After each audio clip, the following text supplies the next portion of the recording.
magandang umaga po Barangay San Juan. Tune in kasi marami po tayong achievement within 6 months sa pagseserbisyo ko bilang kapitan. From all sectors from all our departments, from all our employees, lahat po kami ay nagpupugay na ilahad ang tagumpay ng ating Barangay San Juan. Please, stand by, tune in. Good morning po. Maraming salamat! Thank you. Yes, thank you very much.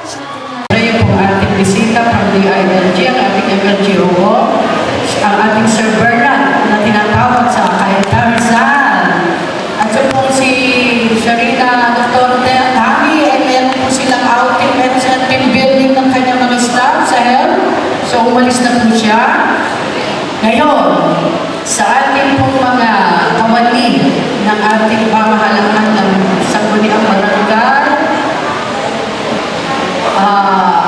saan ba sila? Ito muna pala ako. Alam niyo, pagka ganito may pagtitipon, hindi ko malaman kung sino una kong babatiin. Kasi yung iparamdam ko sa inyo na ako ay yung pagmamahal ko. Kasi po lahat ma-acknowledge. Okay, umpisahan po natin sa ating mga kagawa. O kayo tatay naman, stand to be recognized. Kagawad Larongay. Kagawad Kari Pimente. Kagawad Iro ng Camera. Kagawad Samantha. At syempre natin mga SK Chairman. Kagawad Gina. Kagawad kasi naman, yung mga oversee nyo, dumikit sa mga yaman. Sa kala ko yaman sila, di ba? Syempre pinakabata po sa Sangguniang Barangay, si Kagawad Antonia Rapay. O may pakapit si Mrs. Rapay, wala akong maintenance sa 76 years old na ako. Yun yung sinasabi ni Mrs. Rapay. Kung magahinga natin siya ng sikreto mamaya, kung bakit wala siyang maintenance. Okay, dadaan na po tayo sa ating mga SK. Siyempre, SK President Ian de Guzman, Vince, SK Kagawad Vince, Kagawad Jomel, Kagawad Daniel, Kagawad, ano pangalan nila dalawa? Sa isa lang. Nigel. At si Sweetheart na maganda, si Maria. Kilala ko sila. Lahat na magaganda po, may kilala ko. Hindi po, may siya lang. Siyempre, si Vince. Sorry, anak, kinakikil Vince, hindi nga si Beto. Okay, ayun na. At siyempre, ang ating si Karen. Ting. Actually, alam niyo ba kung bakit ako nito sa pangalan? Kasi yung mga pangalan ninyo ay out of this world. Kasi nung panahon namin, Petra, Soledad, Normita, kasama yung aking pangalan sa talagang legal na matatanda na. Di ba? At sino pa? Petra, Pedro, bahala sila. Basta lang pangalan. Si Pronyo, meron ako dito. Welcome po po, Presidente na pinagpalang bukid. Si Tito, si Pronyo, ayan, nasa likod nyo. So, welcome. Okay, sino pa? Hindi. Si Crespo ay bumubulong, si SK Jomel po daw, hindi po si Kagawad Gandhi. Wala naman ako sinabi, di ba sabi ko, SK Kagawad Jomel. Maybe hindi nyo alam na kayo ay pinaghiwalay ng tadhana. Ngayon nyo lang na-discover na yung belong to one family room. Okay, cut off ko lang po. Siyempre, sa inyo po lahat, all the president ng bawat sitios, presidente ng Federation of Senior Citizen, presidente ng ating PWD, presidente ng Solo Parent, OICIS, at presidente ng bawat HOA. Ano pa? Sino pa ang kulang? Meron pa ba akong hindi nabanggit? Siyempre, ang ating lupon na pamayapa, headed by Co-Chair Tito Woods. Sino pa? Ang ating sa OICIS natin, sa bawat ano. Sa ating secretary, sa ating treasurer, sa ating SK, sa ating SK chairperson, susunod na sa ating magsasalita. Ating una ng Barangay Assembly. Pababatid ko lang po sa inyo, nagkaroon po kasi ng postponement yung una natin assembly, dapat po in March tayo. Ano po? Ay usually ginagawa natin. Kaya lang po, nagkataon naman na kapag Yun. Kaya inilipat ang aming opisina, nataasan kami upang i-prepare yung kung ating barangay assembly noong Marso. Ano, kaya maraming magkakadikit. Ang susunod po kasi natin dito is October. Ano po? Kaya kung mapapansin nyo, sa atin, wala po tayong team ngayon. Yung ating Pangalan ko ha. So, Doc Nani po ako. And I'm also here to represent, of course, our municipal health office through the leadership of our Dr. Ed Gonzaga. Okay? So, without further ado, I would like to move forward. Okay, so, sa isang taon po na ako ay naging kawani ng gobyerno po, no? Nabigyan po tayo ng programa na talaga po, lagi na lang po narinig, pero sa katotohanan po, ay talagang punong-puno po ng mga challenges. At ito po ang programa ukol sa ating nutrisyon, okay? So, right now po, worldwide, no, talagang priority pa rin po natin ang nutrisyon. And especially sa wars na nangyayari po sa iba't ibang lahi po ng mundo, lalo po talagang maraming mga naapektuhang mga vulnerable populations, no? Hence, our UPH, of course, binalik po din nila talaga sa priority ang nutrition, okay? So, let me allow to brief to you, ano po ba ang ginagawa or ano ba ang mga programa natin sa level ng lokal at ng barangay ukol sa nutrition, okay? So, for our nutrition programs, we are the ones who are organizing initiatives and policies destined to improve the overall nutritional status and health of individuals or population. Paano po natin ito magagawa?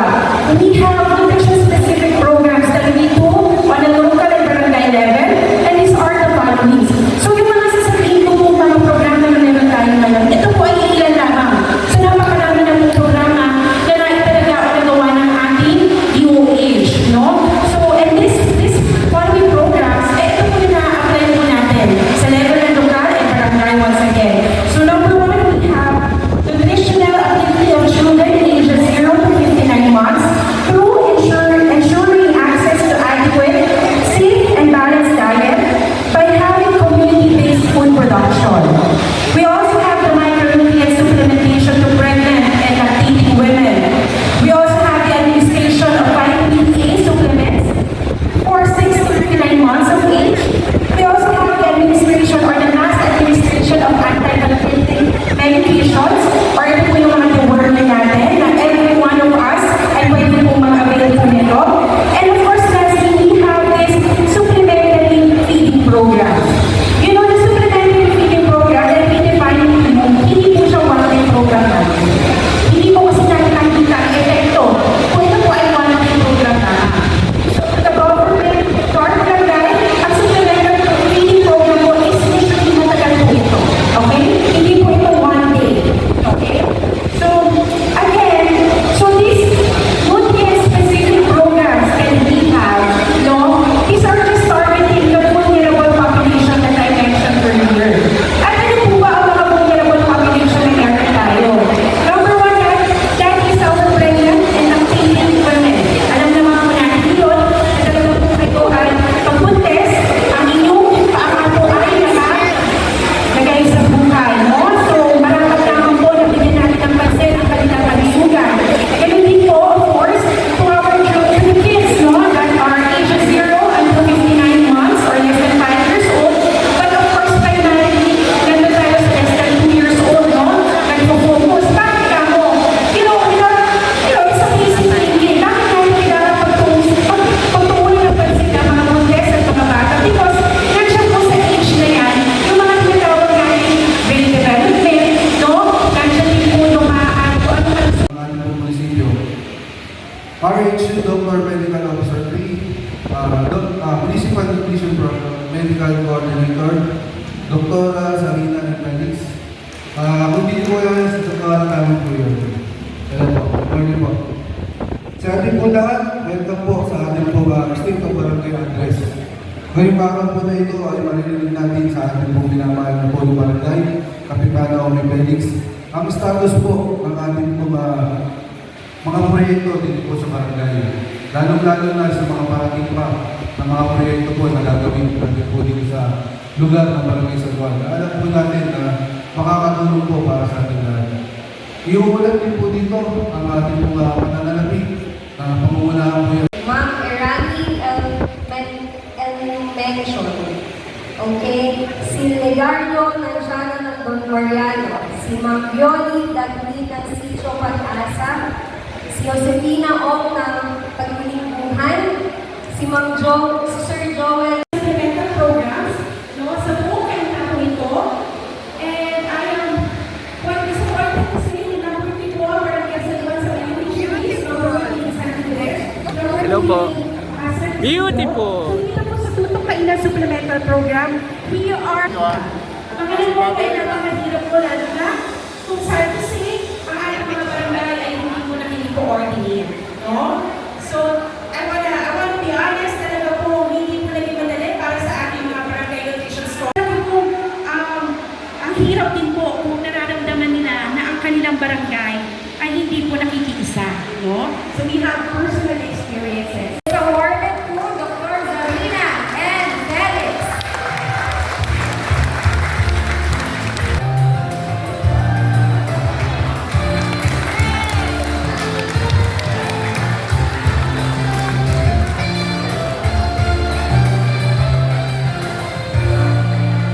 Another certificate of appreciation for our Castillo. Palakpakan po natin.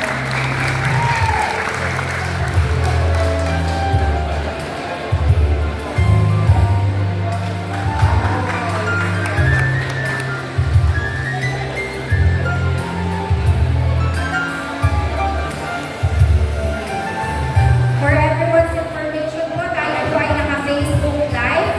So we will begin questions doon po sa ating Facebook Live. At sa mga nandito naman po, maaari po kayong sumulat sa papel ng inyong katanungan habang nandito pa po ang ating mga guest speaker this morning.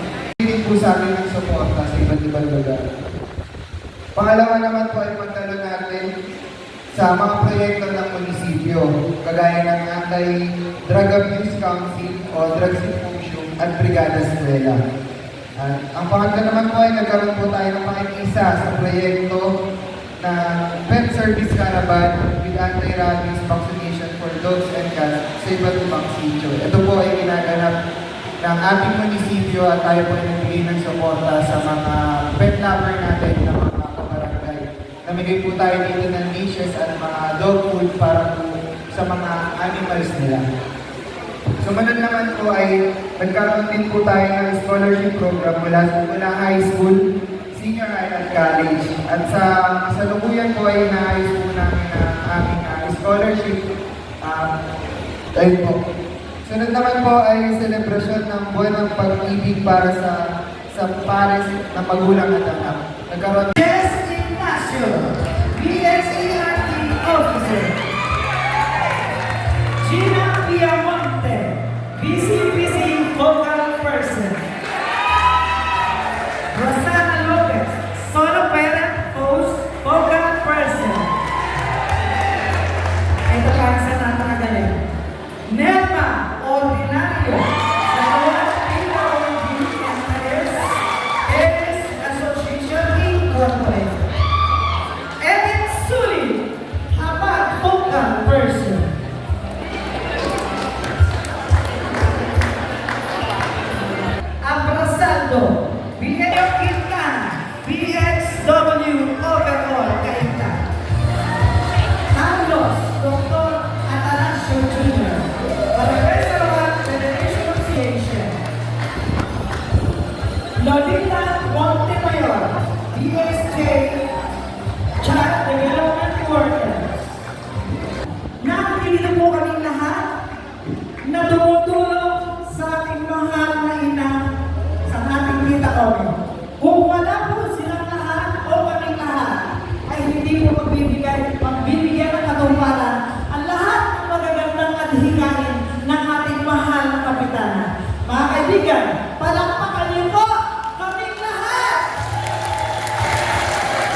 po. Beautiful. Dito po sa Tutok Kainan Supplemental Program, we are... Mga po kayo na makahirap po lalo na kung saan kasi ang ating mga barangay ay hindi po nakikiko-coordinate. No? So, I wanna be honest, talaga po, hindi po naging madali para sa ating mga barangay nutrition store. Talaga po, ang hirap din po kung nararamdaman nila na ang kanilang barangay ay hindi po nakikiisa. No? So, we have personal experiences.